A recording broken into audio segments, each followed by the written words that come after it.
India viral news में आप सभी का स्वागत है। मैं सिकंदर रंगरेज।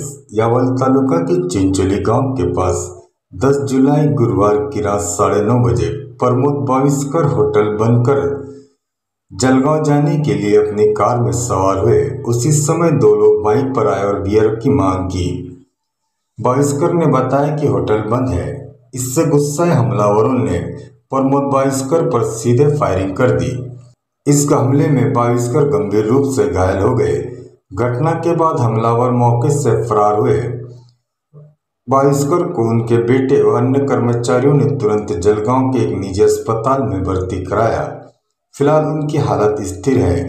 घटना की सूचना मिलते ही यावल पुलिस निरीक्षक रंगनाथ धरवाड़े अपने साथियों के साथ मौके पर पहुंचे और कार्रवाई शुरू की है। पुलिस देर रात तक अज्ञात लोगों की तलाश में जुटी थी।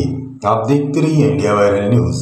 हमारे चैनल को लाइक, शेयर, सब्सक्राइब जरूर करें।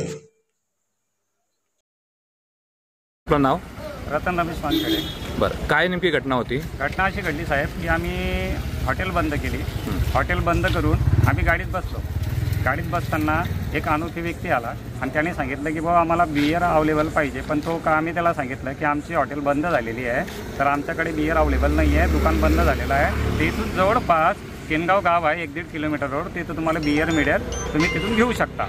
आम्ही एवढे बोलले आणि गाडीतच बसलेले होते दोघं जण आणि याने डायरेक्ट आमच्यावर फायरिंग करून दिली। आपल्यासोबत कोण बसलं होतं? त्यांचं नाव काय? बाविस्कर म्हणून। बरं, त्यांना किती गोळ्या लागल्या? त्यांना आता समजून घ्या, ते 2 सांगत होत्या। आता फायरिंग करताना किती लागल्या काय लागलं आपल्या कल्पना नाही, पण ते सांगत होते 2 लागल्या। आम्ही चेक केलंय तर म्हणे मोबाईल चेक केला तर बाबा पाहिला आपण की मोबाईल गोळ्या किती लागल्या। बरं, ते कशावर आले काही समजलं आपल्याला? हा, मोटरसायकलवर साहेब ते, कारण एक पोरगा होता तो सफेद शर्ट घालून नाही का गिट्टी आहे तिथं पडलेली, तिथं एक जण थांबलेला होता आणि ज्याने फायरिंग केली तो काळ्या शर्टावाला, त्याने फायरिंग केली।